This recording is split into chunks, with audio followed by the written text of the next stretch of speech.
doença. Ah, eu tô com uma doença no fígado. Aí tu tá lá dando passe aqui.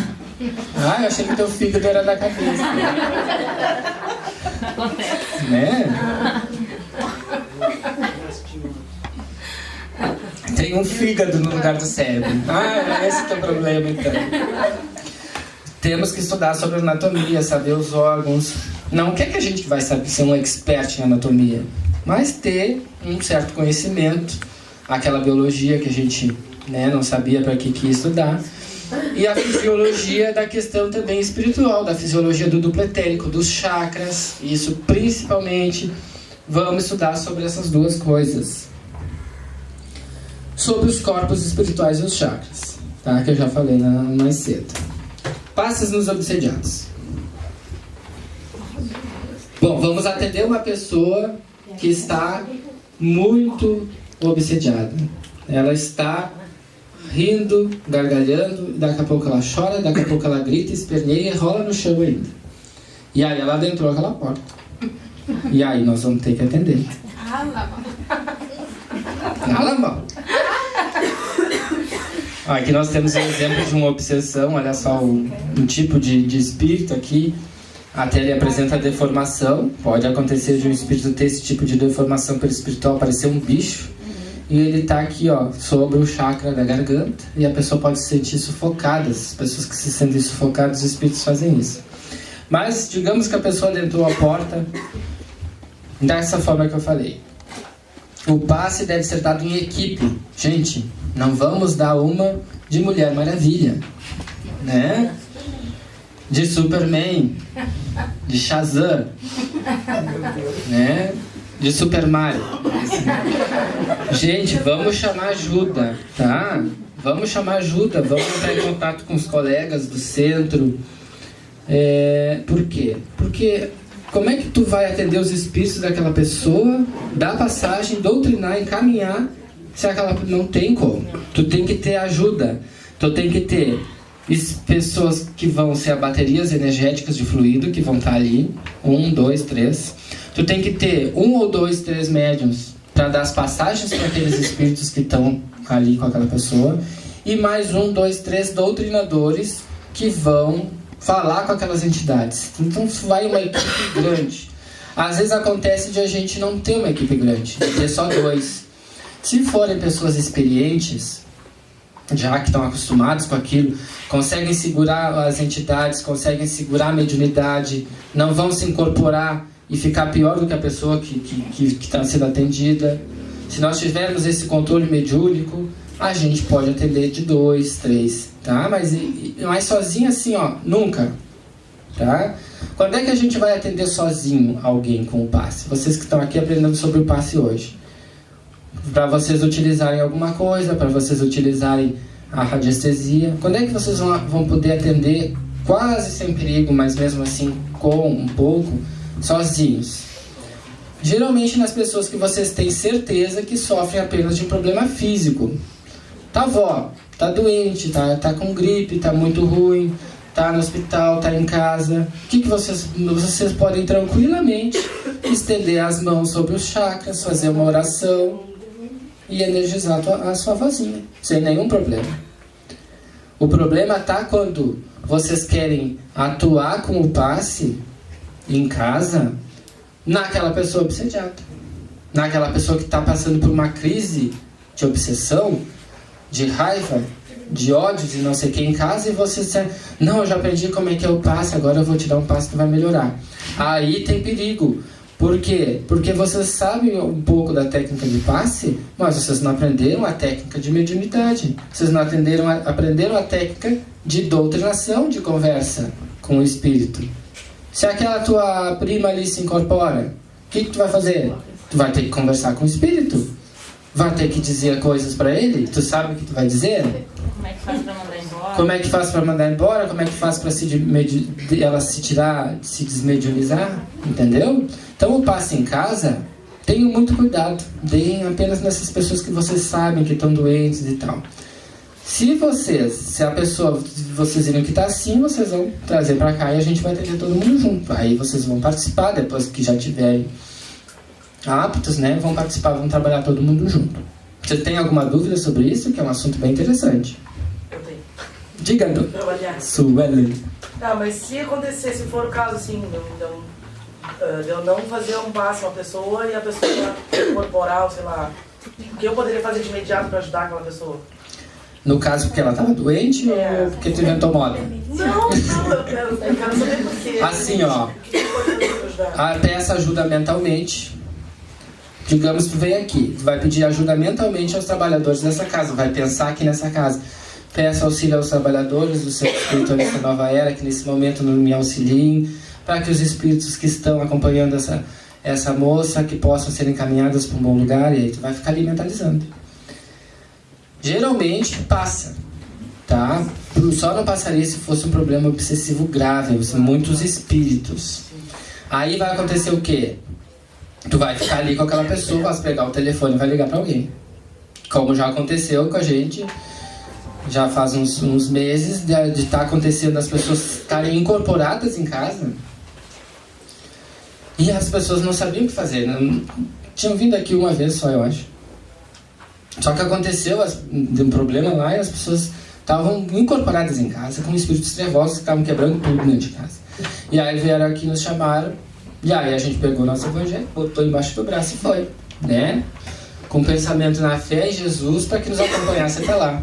Fizemos o trabalho lá na casa mesmo, foi um trabalho dificílimo.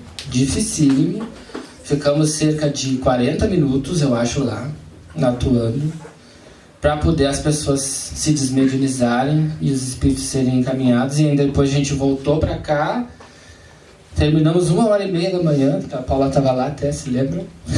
Se lembra daquele dia? Pois é, voltamos 1h30 da manhã, saiu 11h30, 1h30 nós terminamos o trabalho aqui, porque ainda nós seguimos trabalhando com aqueles... Então a pessoa tinha nosso contato e nos chamou, né? Mas pode acontecer sim. Por isso que dar passe em casa é bem complicado. Deem passe ou apliquem reiki quando vocês sabem que a pessoa está doentinha só, né? Está doente, aí não é problema do físico, tá com energia baixa, vocês têm sim o direito e o dever de dar energia para aquela pessoa se vitalizar. Agora, se você já vê que o problema é psíquico ou de ordem espiritual, aí peçam ajuda mentalmente e peçam, se a pessoa não puder vir aqui, nos chame. Nós fizemos uma caravana, nós vamos até a casa da pessoa e ajudamos lá mesmo, ou traz a pessoa aqui, a gente marca o dia, ou em casos extremos a gente atende na hora. Porque casos extremos, gente, quando é casos extremos, suicídio, gente, uma pessoa disse para vocês que vai se suicidar, atuem na hora. Suicídio é na hora nós temos que atuar daqueles espíritos que estão dizendo para aquela pessoa se matar. Então, na hora, vocês peçam ajuda. Se concentrem nessa casa, peçam ajuda aos trabalhadores, mentalizem a pessoa que disse para vocês que ia se matar, ou que vocês ficaram sabendo que ia se matar, que uma equipe espiritual vai lá na hora, né?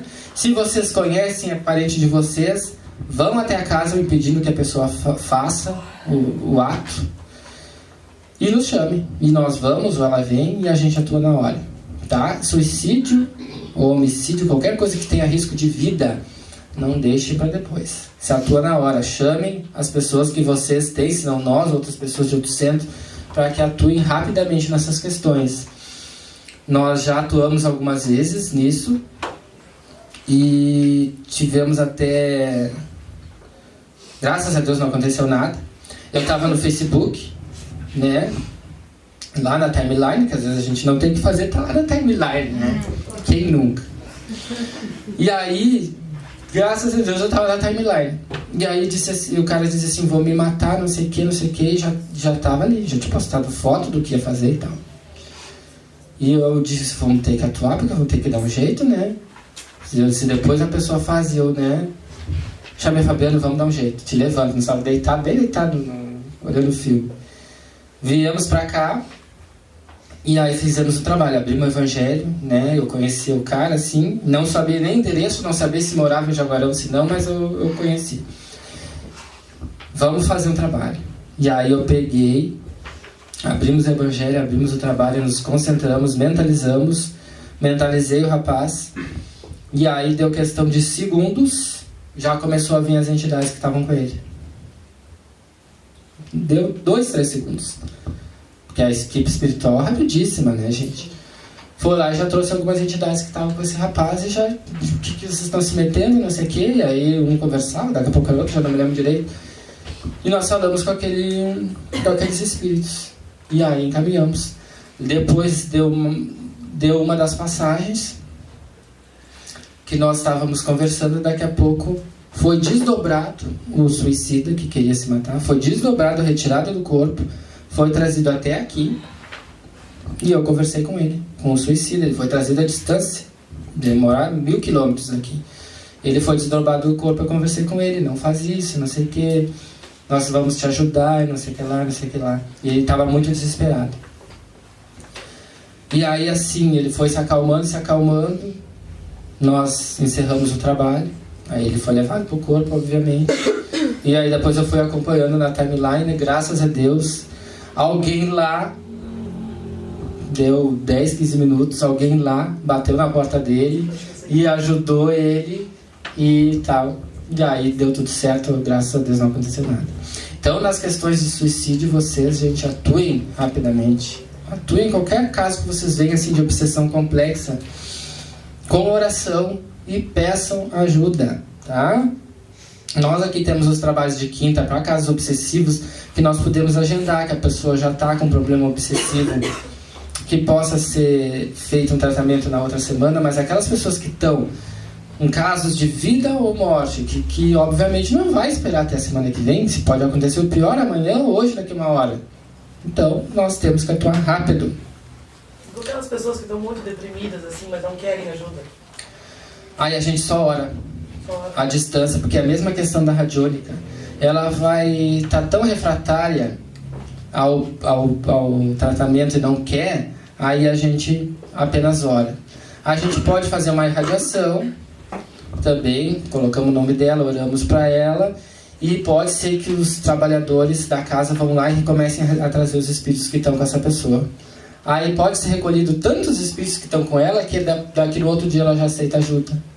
E às vezes ela não aceita pela quantidade de espíritos que tem ela, tá? Aí a gente não atua diretamente nela, sem ela saber, mas a gente faz um pedido para a espiritualidade que faça o melhor, e aí a espiritualidade já vai atuando nesse sentido.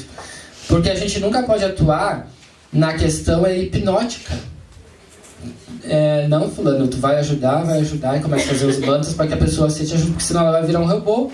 E ela virando um robô, ela vai tomar as escolhas pelo que a gente quer, e não pelo que ela quer. Então a gente tem que atuar fazendo com que ela queira ajuda para que o tratamento tenha efeito.